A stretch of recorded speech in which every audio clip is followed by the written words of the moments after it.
প্রভাব বৃক্ষরোপণের উপকারিতা সম্পর্কে বিসমিল্লাহির রহমানির রহিম। তারুণ্যের উৎসবে তাদের প্রতি ব্যক্ত করছি, আর এই তো করছি না, আমি শুধু এই কথাটাই আশপাশের পরিবেশ। প্রিয় বাচ্চারা, সো তোমরা আমাদের দেশের ভবিষ্যৎ। তোমরা যেখানেই দেখবা প্লাস্টিক অথবা পলিথিন তোমরা না করবা, এটা ভালো জিনিস না। সব জায়গায় যেখানে বাসায় চারিপাশে যেখানেই যাব প্লাস্টিক অথবা পলিথিনের ব্যবহার দেখলে অথবা রাস্তায় পলিথিন পড়ে থাকলে আমরা ডাস্টবিনে ফেলে দিব। আমি ব্রাইটনের রাস্তায় একবার হাঁটছিলাম, তো আমার পকেটে একটা চকলেট ছিল। তো চকলেটের একটা খোসা যেটা আছে সেটা প্লাস্টিকের ছিল।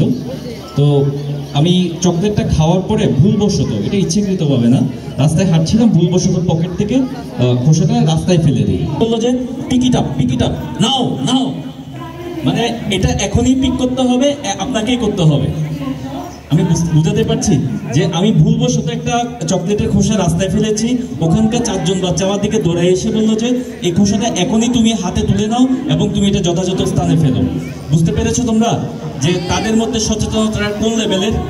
আমাদেরকে প্লাস্টিক বর্জ্যের বিষয়ে এই পর্যায়ে সচেতন হতে হবে, এটি আমাদের প্রত্যাশা থাকবে। শিশুর গায়ে প্লাস্টিকের অস্তিত্ব পাওয়া গেছে। এখন এটার সোর্সটা কোথা থেকে আসলো সেটা খুঁজে বের করার একটা চেষ্টা করা হয়েছে। দেখা গেল যে আমরা রাস্তাঘাটে পথে ঘাটে যেখানে সেখানে যে প্লাস্টিকগুলো ফেলছি সেগুলো বিভিন্ন জমিতে গিয়ে মিশছে, বিভিন্ন বিলে যাচ্ছে, মাঠে ঘাটে যাচ্ছে।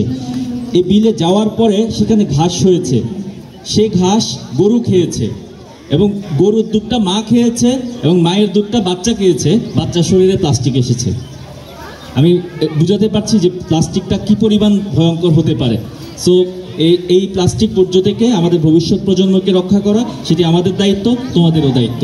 পরিমাণ কমানোর জন্য সর্বোচ্চ চেষ্টা করব এবং আবর্জনায় আমরা বন্ধু বান্ধব, পরিবার ও সমাজের মধ্যে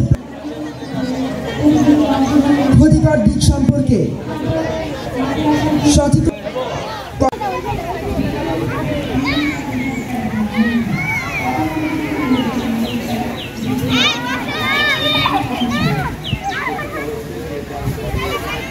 কমানোর জন্য সর্বোচ্চ চেষ্টা করব, সর্বদা নিষ্ঠ থাকব। আগুন সহ কক্সবাজারের যে কোনো পর্যটন স্থানে এবং আবর্জনায় আমরা বন্ধু বান্ধব, পরিবার ও সমাজের মধ্যে ক্ষতিকর দিক সম্পর্কে সচেতন কক্সবাজারকে পরিচ্ছন্ন রাখতে উৎসাহিত করি।